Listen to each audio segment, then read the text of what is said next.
Tertulis tentang aku di dalam kitab Taurat. Salah satunya adalah dusta jangan kau hambur-hamburkan. Jangan kau sampaikan kemana-mana. Jangan kau pelihara dusta itu. Orang yang benar jangan kau bunuh. Orang yang tidak bersalah jangan kau bunuh. Ini yang harus digenapi. Yesus orang benar, boleh nggak dibunuh? Nggak boleh. Sedangkan Kristus yang satunya boleh dibunuh untuk menebus dosa-dosa orang-orang non-Yahudi. Yang ketiga, orang Yahudi sebagai kaum di mana Yesus diutus, itu diajarkan untuk melakukan penebusan dosa dengan menggunakan hewan, binatang. Sedangkan Kristus yang datang kepada Kristen itu polanya berbeda. Menebus dosa dengan cara apa? Dengan cara lalu mati, menyerahkan dirinya untuk sebagai tumbal penebus dosa bagi orang-orang non-Yahudi. Itu yang ketiga. Yang keempat, sebelum dia terangkat ke langit, dia mengatakan apa? Aku harus pergi, sebab kalau aku tidak pergi, roh kebenaran itu tidak akan datang. Berarti Yesus yang pergi, yang datang bukan Yesus. Yohanes 14:16, aku akan minta kepada Bapakku agar Bapakku mengutus seorang penolong lain selain daripada aku. Berarti yang datang setelah dia bukan dia, tapi penolong lain.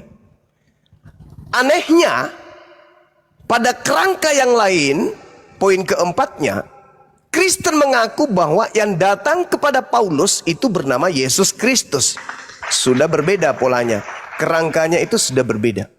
Nah, ini aja dulu. 4 hal yang sangat sederhana bagi orang-orang yang intelektualnya lumayan bisa memahami bahwa ternyata memang Yesus ini punya duplikat. Yesus mengatakan yang terakhir, yang keempat tadi. Apa kata Yesus? Aku harus pergi. Sebab kalau aku tidak pergi, penolong lain itu tidak datang. Berarti yang datang setelah Yesus pergi adalah orang lain, oknum lain. Tapi ternyata yang datang di Paulus justru Yesus kembali. Kalau dia benar-benar Yesus yang datang, berarti Yesus ini pendusta. Dia pembohong. Mustahil Yesus pembohong, mustahil dia pendusta. Maka satu-satunya yang benar adalah Paulus telah kedatangan Yesus duplikat. Artinya Yesus palsu. Demikian.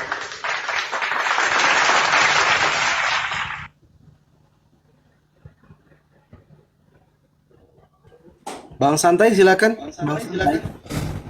Oke Mas, terima kasih penjelasannya. Sekali semuanya mungkin nggak bisa dijawab. Satu-satu saya jawab ya Pak ya. Poin Boleh. satu tadi ya, poin satu menarik tuh. Anda mengatakan bahwa Yesus berkata, aku hanya diutus untuk domba-domba yang hilang dari bangsa Israel. Oke, benar perkataannya. Kemudian konteks perbedaannya adalah ketika dia bangkit, dia mengatakan pergilah ke seluruh dunia. Nah, itu berarti ke seluruh orang. Konteksnya sederhana sebenarnya Pak. Karena pada waktu dia mengatakan aku hanya diutus kepada bangsa Israel, itu konteksnya ketika orang di luar Israel meminta mukjizat. Ya, bukan hal yang lain. Pada waktu itu perempuan Kanaan itu Sirofenisia minta kepada dia, tolong anakku sakit. Jadi yang dijawabnya itu adalah mukjizat itu hanya diberikan kepada orang Israel. Kenapa? Tuhan itu bukan datang untuk jago-jagoan atau yang lain, tetapi dia ingin menunjukkan bahwa yang mengenal dialah yang dapat mukjizat. Kalau enggak, bisa aja dia datang ke China, Jepang atau yang lain berlakukan mukjizat. Hal itu tidak akan dimengerti oleh mereka siapa dia, kenapa dia bisa melakukan mukjizat. Konteksnya jelas. Yang pertama itu tentang melakukan mukjizat. Sementara Yesus sendiri mengatakan, inilah darahku, darah perjanjian yang ditumpahkan bagi banyak orang untuk pengampunan dosa. Di situ tidak disebutkan sama sekali kesukuan Israel tentang penebusan dosanya. Jadi tujuannya utama, kalau mukjizat pasti dilakukannya untuk orang Israel. Kenapa? Karena sia-sia dia melakukan mujizat kalau nggak tahu arti kenapa dia bisa melakukan mujizat, kenapa dia melakukan itu. Karena dia melakukan hanya untuk orang Israel yang mengerti. Nah, sementara untuk keselamatan dia berikan untuk semua. Jelas dikatakannya, inilah darahku, darah perjanjian yang diberikan yang ditumpahkan bagi banyak orang untuk pengampunan dosa. Ya, jadi itu poinnya satu, jelas ya Pak ya, beda. Oke, apa kita bahas selanjutnya atau Saya tanggapi itu dulu. Oke, silakan Pak. Iya. Jadi kalau hanya sudut pandang itu saja, ya bisa lolos. Hanya saja sayangnya, ketika Yesus mengatakan dia diutus hanya kepada domba, di situ Yesus menyatakan dengan sangat valid, di luar domba adalah anjing. Lagi-lagi orang non-Yahudi ini ketika menyatakan dirinya mengiyakan setelah dikatakan anjing oleh Yesus, Yesusnya bukannya menimpali dengan mengatakan, oh tidak, karena kamu percaya maka kau sudah jadi pengikutku. Enggak, malah dikatakan apa? Imanmu besar. Yesus mengatakan ibu anjing. Si anjing mengatakan betul, aku memang anjing. Yesus mengatakan apa? Top markotop, jempol buat ente, imanmu besar, jadilah seperti apa yang engkau inginkan. Jadi wanita tadi berubah nggak jadi domba? Enggak. Selama-lamanya dia lidahnya menjulur. Siapa yang memberikan tulang, itu yang dijilat. Kemudian di ufuk yang berbeda, Yesus mengatakan kepada ke-12 muridnya, jangan ente ke bangsa lain. Jadi nggak bisa. Kehadiran Kristen itu hanya karena Paulus. Kalau nggak ada Paulus, nggak ada Kristen. Galatia 1:15, aku diutus kepada non-Yahudi. Kalau kita melihat seluruh ucapan murid Yesus, sayangnya nggak ada murid Yesus yang menulis Bible. Lukas bukan murid Yesus, penulis Matius bukan murid Yesus, Yohanes juga bukan penulis Yesus, apalagi Markus, apalagi Paulus. Sayang sekali, nggak ada murid Yesus itu yang mengaku diutus kepada non-Yahudi. Hanya Paulus, aku diutus kepada orang-orang yang tidak bersunat, aku diutus kepada non-Yahudi. Yang utus apa? Yang utus adalah Yesus duplikat, Yesus palsu. Ada nggak murid Yesus diutus untuk non-Yahudi? Nggak ada, nggak ada.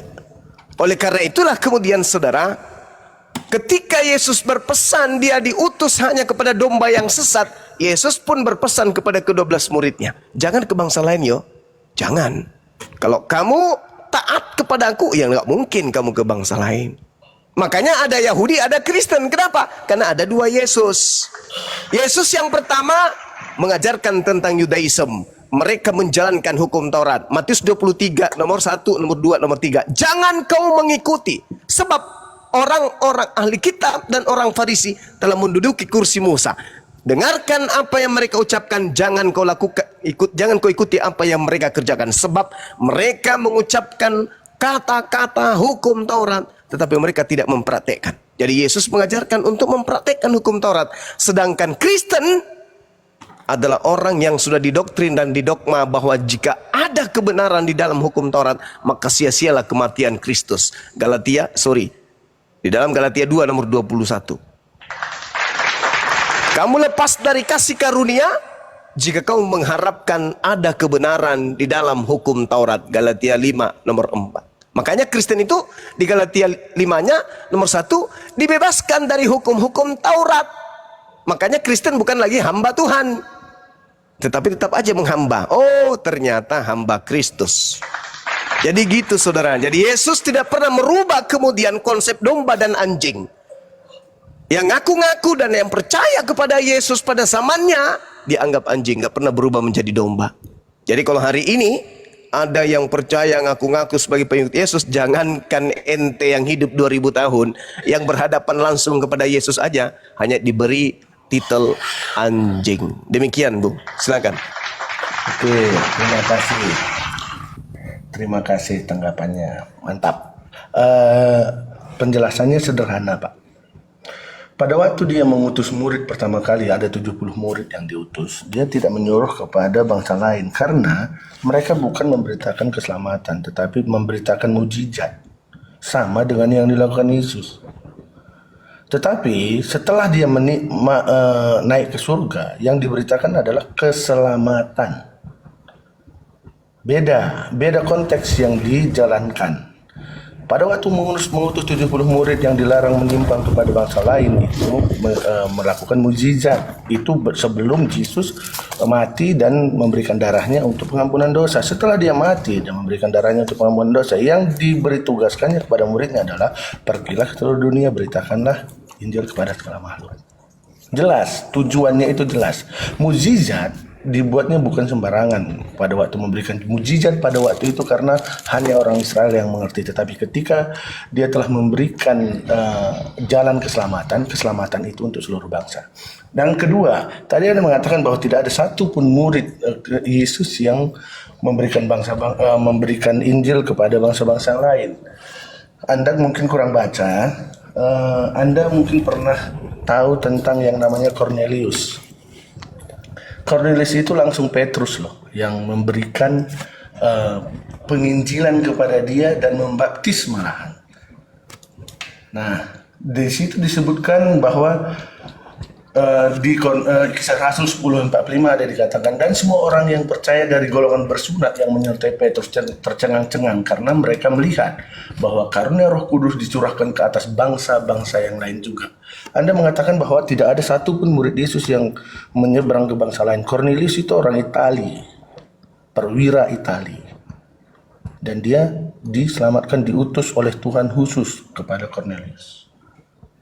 Itu Pak. Jadi semua yang Anda katakan tadi terbantahkan dengan jelas. Silakan Pak. Oke, baik. Lagi-lagi Anda membawa sesuatu yang Anda kira bisa membersihkan wajah Anda. Maaf, yang Anda gunakan itu hanyalah air comberan untuk mengelap keringat yang ada dalam wajah. Kisah Para Rasul 10 yang Anda bawa itu melanggar etika di dalam berpikir. Apalagi runtutannya adalah tentang agama. Kenapa? Paulus sebagai pendiri agama Kristen yang pertama kali sebagai tokoh yang diikuti oleh non-Yahudi di Antioquia, Turki, itu mengatakan di dalam suratnya kepada orang yang ada di Galatia. Galatia 2 nomor 8, Petrus diutus kepada orang-orang yang bersunat. Kalaupun Anda memaksakan itu adalah Petrus murid Yesus, berarti nubuatan yang Yesus ucapkan di dalam Matius 24 nomor 24 itu tergenapi sudah. Apa kata Yesus? Kristus palsu. Yesus palsu. Yesus duplikat. Akan datang dan banyak melakukan mujizat sekiranya mungkin menyesatkan murid pilihan. Petrus murid pilihan. Kalau dia sampai keluar mengajarkan ajarannya apapun itu, berarti dia sudah kerasukan setan. Matius 10 nomor 5 itu nggak bisa dipungkiri. Yesus berpesan kepada Petrus, jangan ke bangsa lain. Kalau ternyata Petrus ke bangsa lain sampai dia ke Cornelius membaptis dia, berarti Petrus ini menggenapi nubuatan Yesus dalam Matius 24 nomor 24 bahwa murid pilihan akan disesatkan oleh Yesus palsu. Makanya saudara, coba Anda lihat di dalam Matius 28 nomor 18, nomor 17, nomor 18-nya. Keluar dari kubur, murid-muridnya ada yang percaya, ada yang ragu, ada yang ketakutan. Kenapa? Karena mereka tidak pernah dititipkan ilmu dari gurunya bahwa dia akan bangkit dan menjadi Tuhan.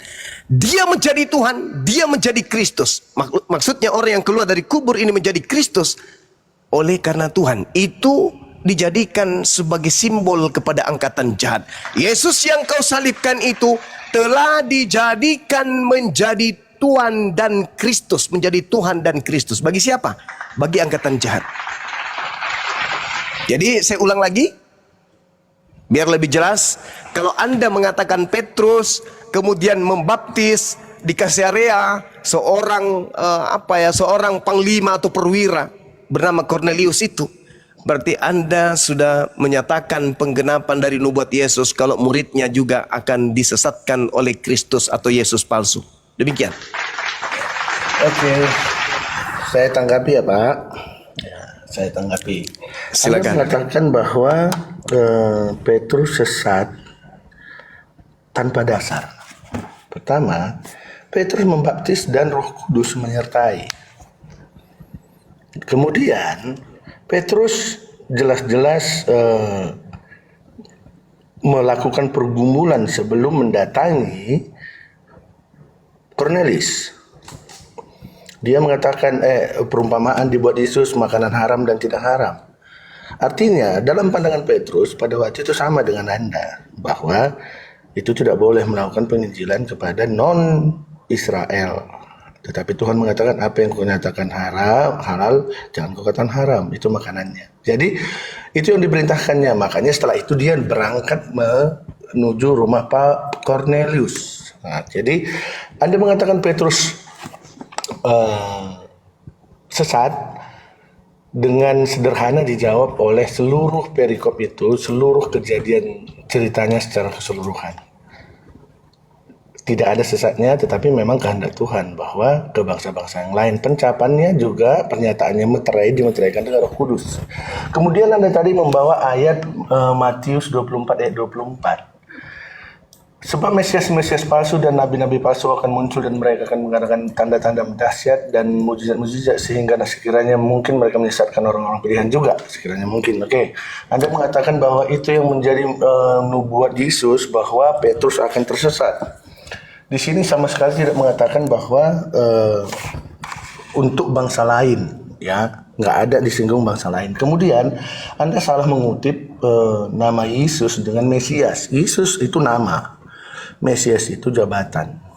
Ya, jadi tidak ada Yesus-Yesus yang lain. Mesias ada disebut. Nah, ini yang diurapi juga, ini juga diurapi. Tetapi Yesus yang secara pribadi yang dikatakan di dalam yang lahir dari Maria dan lain-lain itu namanya Yesus namanya. Sementara Mesias itu salah satu jabatannya atau julukannya atau jati dirinya. Seperti itu. Jadi kalau Anda mengatakan nubuatnya tergenapi ketika Cornelius dibaptis, nggak ada nyambungnya. Ya, jadi cari dalil yang lain yang lebih nyambung, yang memang mengena. Silakan Pak. Kalau memang masih ada dalil yang lain yang masih mengena, Pak. Oke. Justru Anda yang tidak bawa dalil. Oke ya. Jadi gini, kalau Anda menyatakan tadi tentang Cornelius, Anda harus paham kalau Yesus Anda katakan yang datang kepada Petrus atau Roh Kudus yang Anda katakan datang kepada Petrus, karena dia sudah tersesat, maka yang datang itu bukan Roh Kudus tapi iblis. Yesus yang mengatakan itu. Matius 24, ketika Anda membaca secara cermat, Kristus yang dimaksud Yesus itu adalah dirinya. Yesus palsu. Kenapa saya katakan Yesus menubuatkan itu Yesus palsu? Dirinya yang palsu. Data 27-nya jelas kok sebagai pembanding. 27 Matius 24 itu Anda saja yang kurang belajar.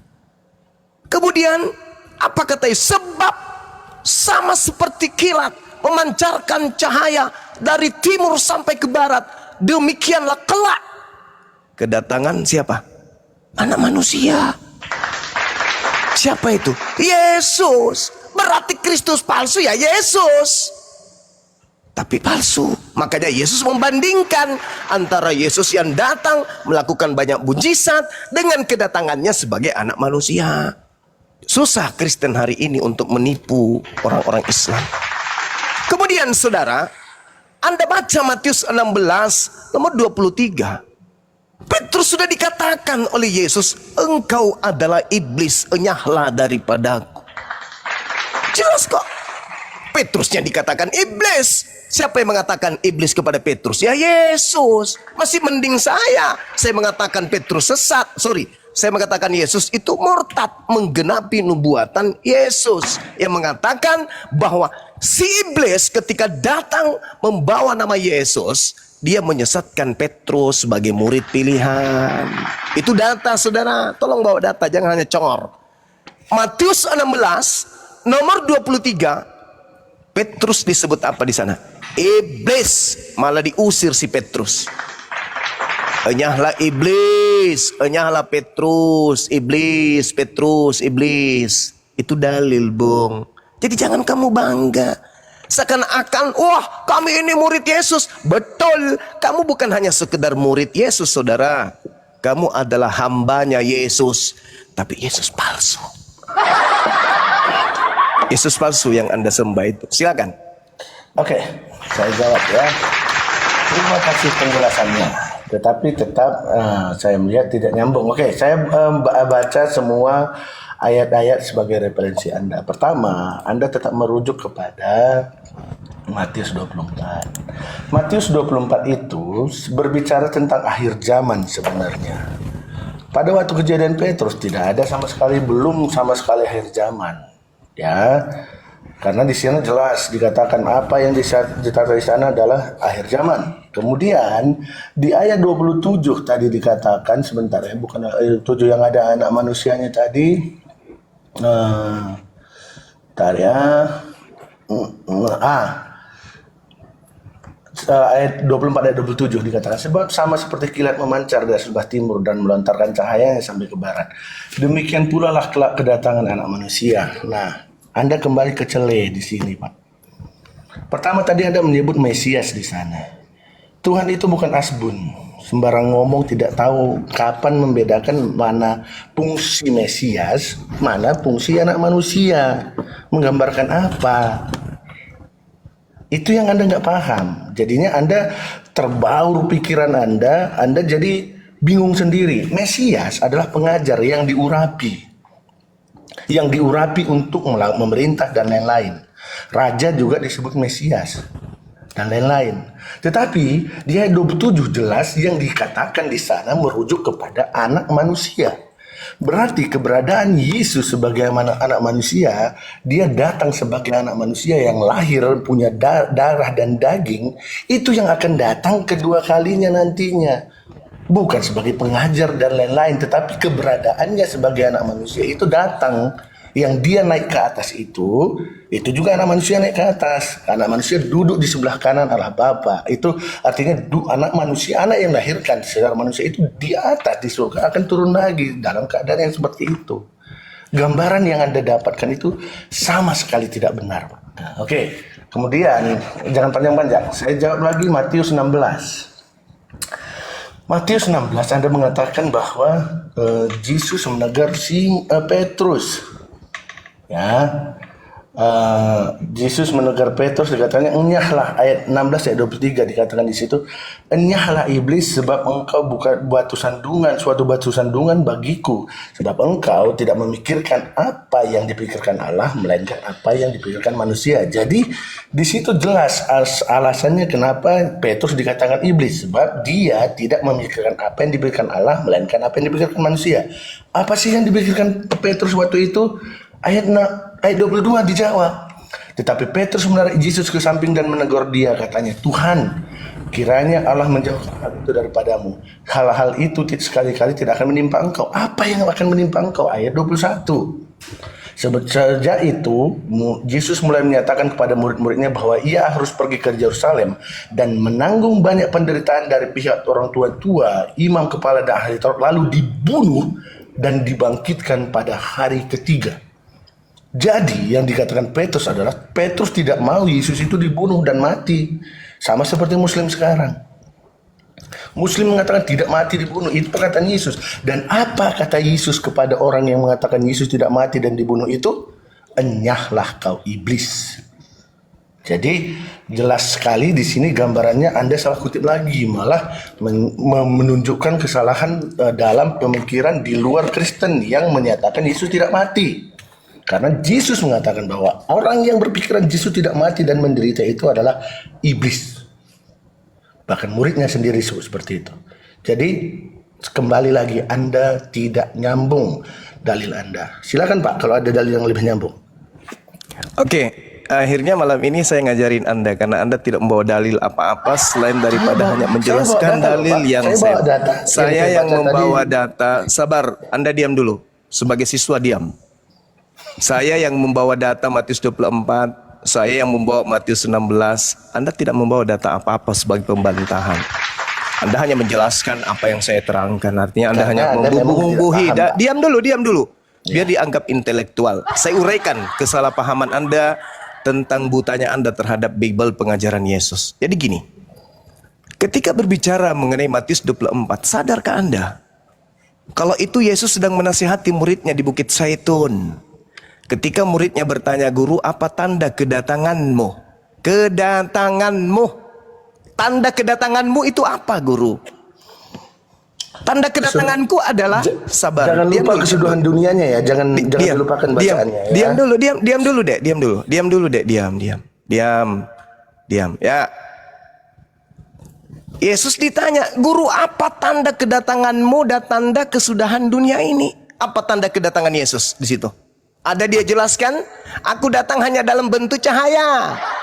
Aku datang dalam bentuk suara doang." Ada? Enggak. Yesus mengatakan include kesimpulan jelas. Kalau aku yang datang, kiamat terjadi. Aku yang datang, tanda-tandanya seperti cahaya yang membiaskan cahayanya, melontarkan cahayanya dari timur sampai ke barat. Itu tanda kedatanganku. Kalau aku datang, kiamat datang. Gak bisa terpisah itu. Yesus mengatakan itu, Bung. Ketika ditanya oleh muridnya, apa tanda kedatanganmu dan apa tanda kesudahan dunia ini? Tidak dipisahkan. Tanda kedatanganku dan tanda kesudahan dunia ini satu dimensi yang tak terpisah. Aku datang diiringi hari kiamat. Matahari gelap, bulan tak bercahaya, bintang berjatuhan, kuasa langit berguncang. Nampak aku di tengah langit, seluruh manusia akan meratap dan seluruh manusia akan melihat aku. Itu tidak bisa dipisahkan, Bung. Sehingga Yesus mengatakan, jadi apabila ada tuyul yang mengaku bertemu dengan Kristus di padang gurun atau di dalam bilik, jangan ente percaya. Karena itu bukan aku. Itu yang pertama. Anda harus paham itu. Jadi yang datang kepada Paulus, yang datang kepada Ananias, yang datang kepada Petrus, yang datang kepada pengarang kitab Wahyu, dan Kristen hari ini, itu bukan Yesus, itu iblis. Kenapa? Karena tidak diiringi oleh tanda hari kiamat. Yesus datang ya kiamat. Andai saja abad pertama yang datang kepada Paulus itu adalah Yesus yang asli, maka akhir zaman itu terjadinya di abad pertama, coy. Itu yang pertama. Yang kedua, pegangan, jangan gemetar. Yang kedua, Matius 16. Nih, tak ajarin cara belajar yang baik. Matius 16 itu, ketika kemudian Petrus khawatir, "Guru, jangan kamu ke sana. Kamu gak boleh mati. Kamu bisa kok. Bisa. Tuhan akan menjauhkan engkau dari mara bahaya itu." Apa kata Yesus? "Enyalah iblis. Kau hanya memikirkan apa yang dipikirkan oleh manusia." Apa yang dipikirkan oleh manusia? Nah, tak ajarin. Yang dipikirkan oleh manusia adalah, kalau Yesus ke sana, Yesus akan ditangkap. Kalau Yesus ditangkap, Yesus akan menderita. Kalau Yesus menderita, dia akan mati. Itu pemikiran manusia. Tapi pemikiran Tuhan apa? Dia tidak akan membiarkan orang benar, orang yang dikasihi, teraniaya. Makanya Yesus mengatakan, memang harus terjadi apa yang tertulis tentang aku di kitab Taurat. Di kitab Tauratnya tertulis, jangan kau membunuh orang yang tidak bersalah, jangan kau membunuh orang yang benar, sebab aku Tuhan tidak akan membenarkan orang yang bersalah. Maka Amsal 21 nomor 18 harus terjadi. Apa itu?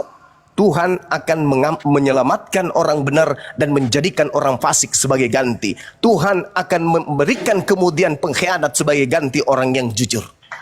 Itu yang dipikirkan Tuhan adalah ketika orang benar, ketika anak saatnya orang yang soleh ini terancam untuk dibunuh, maka Tuhan tidak tinggal diam. Tuhan akan mengutus malaikatnya untuk menyelamatkan Yesus. Baca Amsal 21 nomor 18, baca Amsal 11 nomor 6 sampai nomor 8, dan banyak lagi keinginan-keinginan Tuhan untuk menyelamatkan Yesus, termasuk Mazmur 91 nomor 1 sampai nomor 16. Jadi Yesus itu tidak akan pernah tersentuh oleh orang-orang kafir. Sehingga yang kamu sembah itu bukan Yesus, itu duplikat. Sekali lagi, saya tidak butuh Anda membahas Matius 16, cukup ke 24-nya supaya singkat. Kesimpulannya, Yesus ketika ditanya, apa tanda kedatanganmu dan tanda akhir zaman? Kalau aku yang datang, ya kiamat. Tapi karena bukan aku yang datang kepada Paulus, maka tidak kiamat. Jangan kamu percaya. Silakan. Oke, saya paham dengan yang Anda maksudkan dan sangat paham di mana letak kesalahannya pemikiran Anda. Jadi dari tadi Anda tidak berani menanggapi dan tidak bisa menanggapi kenyataan yang saya katakan tentang perbedaan antara Mesias dan anak manusia. Ya, anak manusia itu physically-nya yang datang. Kalau physically-nya yang datang, akhir zaman. That's right. Benar sekali Anda. Ya. Nah, dan yang bertemu dengan Ananias, yang bertemu dengan Yohanes di Pulau Patmos, yang bertemu dengan Paulus, bukan physically. Jadi, tembakan Anda salah sasaran. Kalau Anda mengatakan bahwa itu harus akhir zaman dulu baru boleh ketemu Paulus, Ananias dan lain-lain. Hey, itu kedatangan anak manusia. Sebagai anak manusia. Jadi pengertian-pengertian ini pahami dulu, baru mulai nyerocos dan membuat kesimpulan. Ya, itu satu. Yang kedua, nih jangan mengarang bebas kalau ada yang tertulis, Pak. Nah, itu yang penting. Yohanes 16 itu, Matius 16 itu sudah jelas dikatakan, selesai Petrus mengatakan bahwa kiranya menjauhkan engkau akan hal itu, jelas di sana adalah tentang dibunuh dan menderita, dibunuh dan dibangkitkan hari ketiga. Ditanggapi Petrus. Itu pikiran manusia. Apa pendapat Petrus? Kiranya hal itu dijauhkan. Dijauhkan sama dengan pikiran Anda tadi. Tuhan, engkau akan diselamatkan. Itu pikiran manusia. Tetapi dikatakan bahwa ia harus pergi ke Yerusalem. Ada kata harus. Dan menanggung. Harus pergi ke Yerusalem dan menanggung. Itu yang dikatakan Yesus. Dan ketika orang mengatakan engkau akan diselamatkan Tuhan, engkau akan ini, enyahlah iblis. Jadi boleh Anda mengatakan ketika Anda mengatakan Yesus akan harus ditolong Tuhan dan lain-lain, katakan kepada diri Anda sendiri, ketika aku melontarkan ini kepada Yesus, Yesus akan mengatakan kepadaku, enyahlah iblis. Jadi pendapat Anda itu hanya dijawab dengan satu kata, enyahlah iblis. Pendapat Anda itu tidak sesuai dengan apa yang dikatakan Yesus. Mudah-mudahan Anda paham. Silakan Pak. Saya sangat paham kebotolan Anda. Kebodohan, kedunguan Anda saya sangat paham. Dan keterbatasan literasi dan wawasan tentang Bible, apalagi pengajaran. Diam dulu. Gantian kita. Dahlia, gantian kita, saudara. Iya, Anda sedang pamer kebodohan di sini. Gantian kita. Saya menjabarkan fakta. Nih, kebodohan Anda yang pertama. Anda mengatakan Mesias bukan bukan fisik. Ini kebodohan yang harus ditertawakan seluruh manusia di atas muka bumi ini. Saya ingin tahu dari Anda. Ketika malaikat berkata dalam Lukas 2 nomor 11, pada hari ini telah lahir bagimu juru selamat Kristus atau Mesias dalam bahasa Ibrani. Pertanyaan saya, yang lahir itu physically atau bukan? Jawab. sekarang juga, silakan.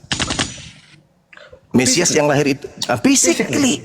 Terus kenapa Anda mengatakan seakan-akan Mesias palsu itu tidak physically? Oke. Dan Yesus yang mengatakan anak manusia physically, maksud lu apa? Supaya jangan panjang, kita Ya silakan, silakan. Apa maksud Anda mengatakan bahwa yang dimaksud Yesus Mesias palsu bukan physically? Kalau Anda mengatakan bukan fisik yang dimaksud Yesus, berarti kena ente ini yang datang kepada Paulus itu bukan fisik. Lukas berapa itu ya? Hari itu Lukas berapa? Mau belajar dia. Anda mau belajar? Hari ini Mau jadi murid? Bisa mudah kok nyarinya Pak. Nggak harus dihafal. Oh, mau belajar. Ingat ya, teman-teman, Anda diam dulu sementara Anda cari di perpustakaan. Anda diam dulu, di mute dulu.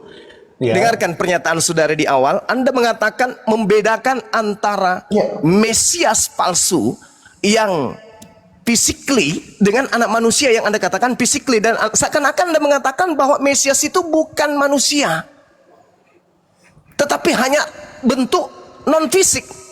Lah, tergenapi berarti. Karena Paulus hanya mendengarkan suara dan cahaya non fisik di sana. Berarti jelas yang datang kepada Paulus bukan fisik, bukan Yesus dong. Sedangkan kalau Yesus yang datang anak manusia. Anda mencoba membedakan antara Mesias, itu hanya permainan kata-kata.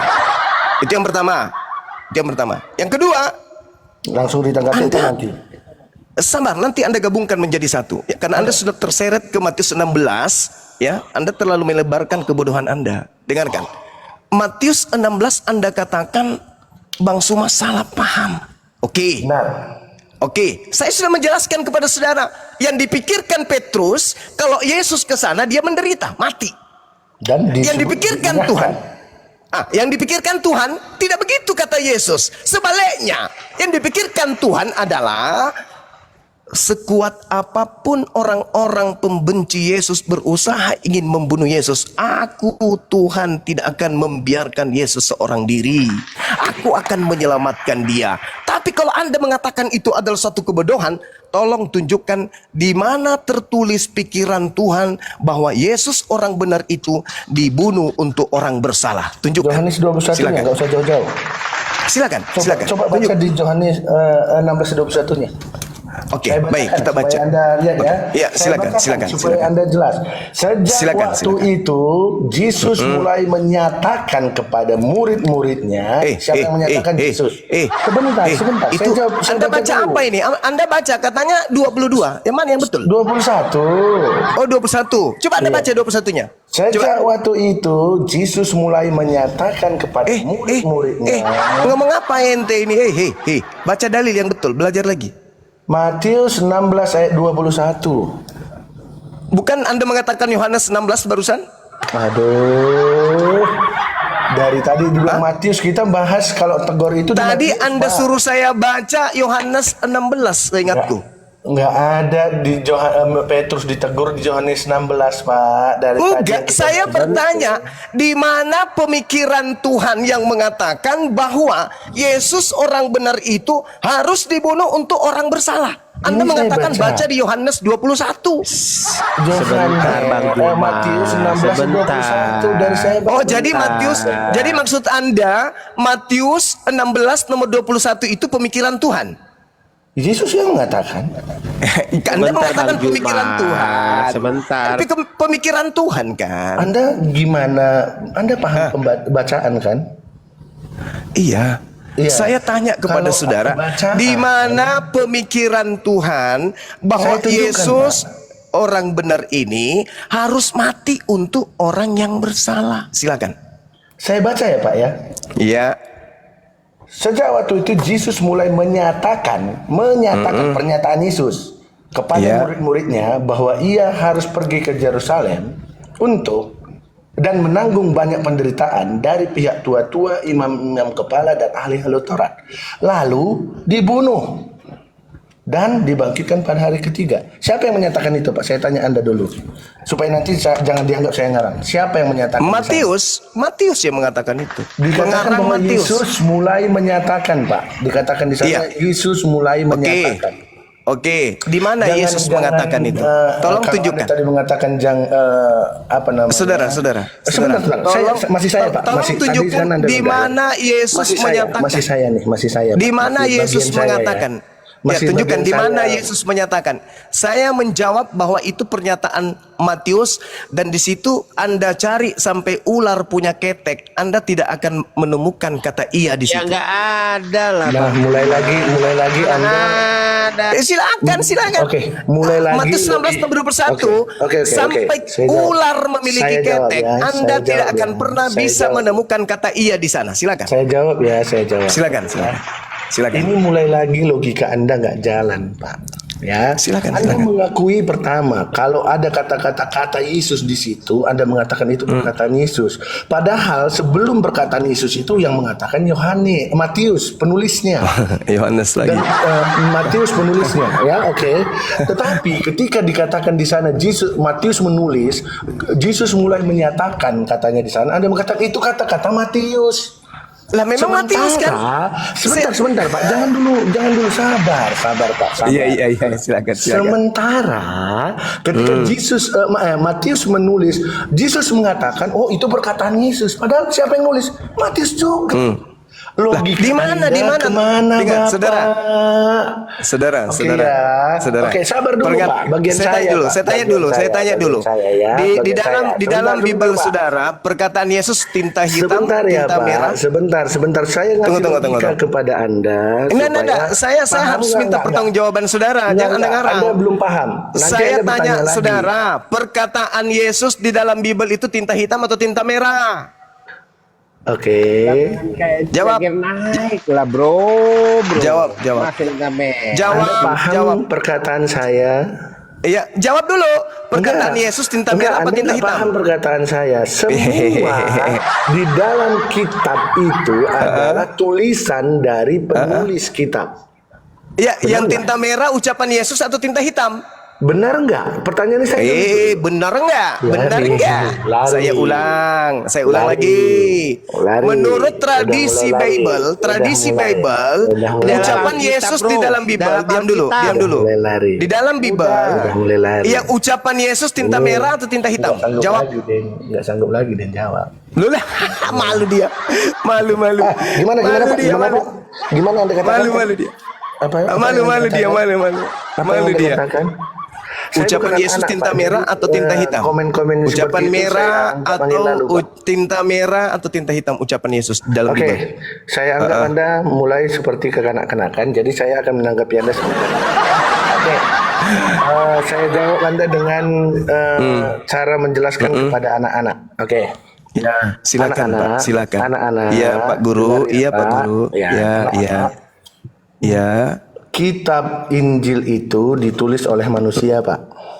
Oh, yang saya tanya bukan siapa yang menulis, Pak. Yang saya tanya, ucapan Yesus itu di dalam Bible warna hitam atau warna merah, Pak Guru. Jangan nipu saya, Pak Guru. Kalau tadi Anda udah paham, saya akan lompat dengan jelas. Kalau Anda setingkat SMA, saya akan lompat. Ya udah, silakan Anda jelaskan. Ucapan Yesus di Bible itu ucapan tinta merah atau tinta hitam, Pak Guru? Anak-anak, makanya saya akan saudara-saudara, dari sejak dulu kita kalau diskusi sama orang Kristen itu, dia menyampaikan bahwa ucapan Yesus itu tinta merah, yang hitam itu pengantar-pengarang. Dia membawa Matius 16 nomor 21 itu tinta hitam. Berarti itu bukan ucapan Yesus. Sulit, sangat sulit. Kristen selihai apapun dia, meskipun dia kayak belut listrik, berhadapan dengan apologet Islam, tidak akan pernah bisa lolos. Kenapa? Karena musuh terberatnya Kristen itu adalah Bible itu sendiri. Matius 16:21 itu bukan ucapan Yesus. Itu ucapan pengantar oleh pengarang Matius. Ya, itu harus direnungkan oleh orang-orang Kristen bahwa ternyata wakil Kristen ketika naik di komal Islam hanya bisa menipu dan membohongi diri sendiri. Dan di dalam Matius 16:21 itu tidak ada kata iya. Sejak waktu itu Yesus mulai menyatakan kepada murid-muridnya bahwa ia harus, iya itu tidak ada. Kata iya itu nggak ada di situ. Itu sisipan, teman-teman. Dalam original teks itu tidak ada kata iya. Hadirkan pakar bahasa Yunani. Tunjukkan kalau ada di original teksnya kata iya di sana. Itu nggak ada. Itu penambahan saja dalam terjemah. Tidak ada kata iya. Kalau kita merujuk kepada original teksnya, kata iya di sana hanya nongol sekali, aperkomai. Artinya pergi atau pergilah. Susah memang, susah. Orang Kristen ini susah karena lawannya adalah Bible. Kita hanya mengarahkan mereka supaya mereka itu sehat. Saya kira begitu teman-teman sekalian.